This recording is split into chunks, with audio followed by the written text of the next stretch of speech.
Bonjour, bonjour à vous tous présents dans tous ceux qui sont présents dans cette salle et puis tous ceux qui sont à distance. Merci de nous avoir rejoints pour cette journée tellement importante sur des mobilités, et notamment surtout sur les mobilités territoriales, qu'elles soient urbaines ou qu'elles soient rurales. Donc je me présente André Marcon, je suis bien sûr membre du collectif Orbimob aux côtés de Patrick Oliva et membre militant, bien entendu, et aussi président de cet établissement ici, qui est l'École nationale supérieure d'architecture, président du conseil d'administration. Je m'empresse de préciser. Alors, deux petits mots sur l'école. Tout d'abord, pour excuser son directeur, Simon Tessou, qui lui est à Rouen aujourd'hui, justement pour l'école, et qui s'en excuse. Et excusez aussi les professeurs qui sont avec lui sur des sujets qui nous intéressent très directement. Deux mots sur l'école d'architecture de Clermont-Ferrand qui a intégré ces locaux qui était avant un ancien sanatorium, donc d'où sa taille, son exposition en plein sud, et des locaux qui ont été totalement rénovés, dont nous pouvons bénéficier aujourd'hui. L'école nationale, c'est 600 élèves, 70 professeurs, plus le personnel administratif, c'est en général pratiquement 700 personnes qui sont sur le site. Et vous comprenez qu'en période de Covid, ça nous a posé quelques soucis. Mais surtout, cette école nationale qui s'inscrit dans le réseau des écoles nationales, bien sûr, a une particularité, c'est que c'est la référence sur les problèmes de ruralité au niveau national, reconnue par l'ensemble des écoles. Tout ce qui concerne la problématique de ville-campagne entre les territoires ruraux et les territoires urbains. Nous sommes très engagés sur les sujets des petites villes de demain, comme les opérations cœur de ville, qui sont des programmes nationaux qui ont bien sûr un aspect urbanisme, architecture très important.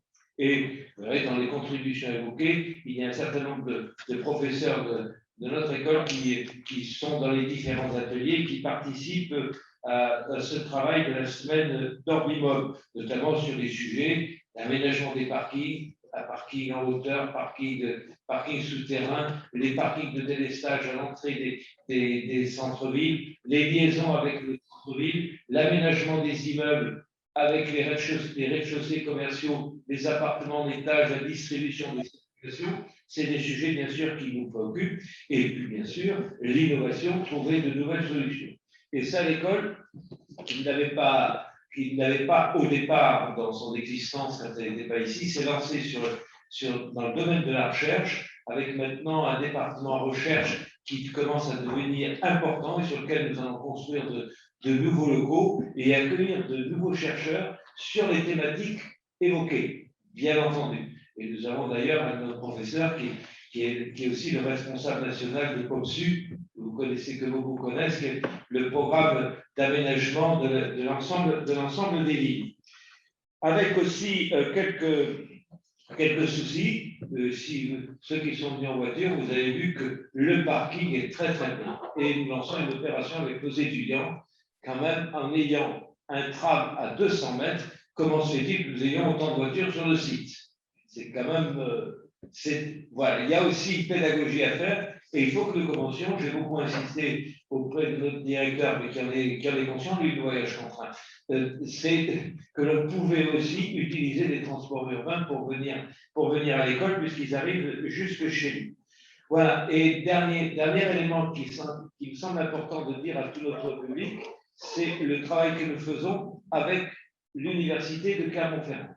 Il y a 3 écoles en France, l'école d'architecture, qui ont souhaité se rapprocher de l'université et nous, ensemble, sous l'autorité de Mathias Bernard, eh bien, nous faisons partie de l'UCA et donc qui regroupe toutes les forces de l'enseignement supérieur sur l'ensemble de la métropole de Clermont. Et donc, avec cette vocation qui a été encore affirmée cette semaine par Olivier Bianchi, de faire de Clermont la capitale du Massif central. Voilà, c'est des propos introductifs avant que nous rentrions dans le sérieux, c'était un peu sérieux, dans le sérieux de ces débats sur la mobilité. Et je passe la parole à Patrick. Merci beaucoup, André. Le micro fonctionne, oui. Il doit fonctionner. Il est branché. Donc, voilà. Ça appuie ici. Là. Voilà, d'accord, pardon. Merci André pour ces propos introductifs. Surtout merci de nous accueillir dans ce lieu. J'ose dire que j'habite Clermont-Ferrand depuis 1982. Je n'étais jamais venu, donc je ne sais pas si d'autres ont cette même expérience. En tout cas, c'est très intéressant pour la vie. Donc merci de nous accueillir et merci surtout de nous accompagner dans toute cette démarche où, bien évidemment, les questions de mobilité sont intrinsèquement liées aux questions d'urbanisme. Et il y a donc là deux thématiques qui sont sœurs. Hein. Alors, merci à vous d'être là et merci à ceux qui sont en visio de suivre.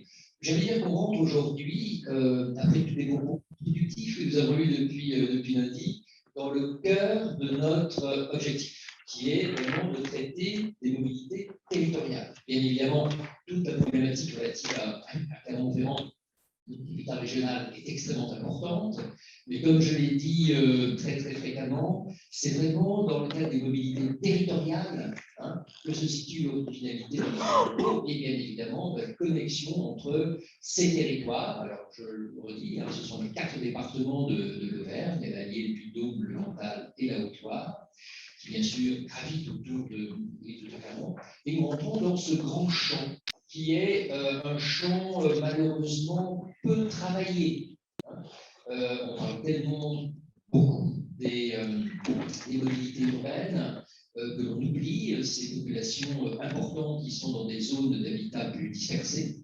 J'ai participé lundi et d'ailleurs André fait partie des membres éminents de cette organisation à un congrès Euro-Montana qui représente l'association des zones de montagne d'Europe qui montrait bien que ça représente, si vous vous souvenez bien, 29% du territoire européen, 13% de la population. Donc c'est extrêmement important.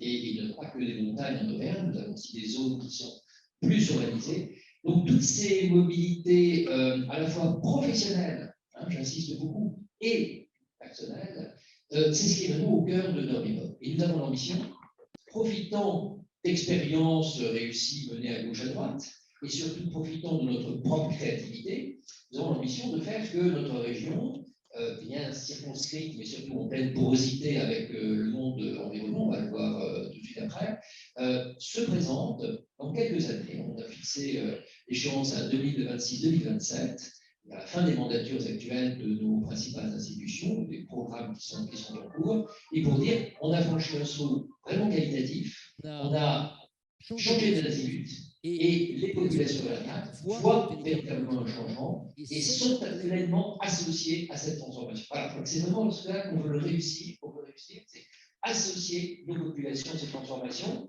de façon à ce qu'elles ne voient pas dans les initiatives prises des oukases, des choses contraignantes. Il peut y avoir quelques éléments de contrainte par rapport au quotidien, mais surtout une zone de bénéfices nouveaux, davantage indépendants. Voilà, donc c'est cette mutation un petit peu culturelle sur le regard de la transformation que nous allons essayer d'aborder avec toute sérieux nécessaire.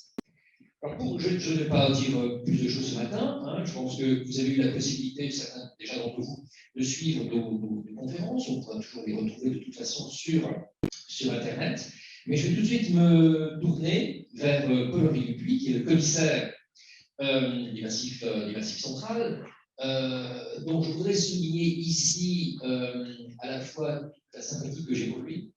C'est une immense tâche. Et je voudrais également souligner à la fois le soutien extraordinaire qu'il nous apporte. Voilà, donc ça a beaucoup de gratitude en même temps que nous accompagnons. Vous avez eu ce matin. Et je vous laisse la parole.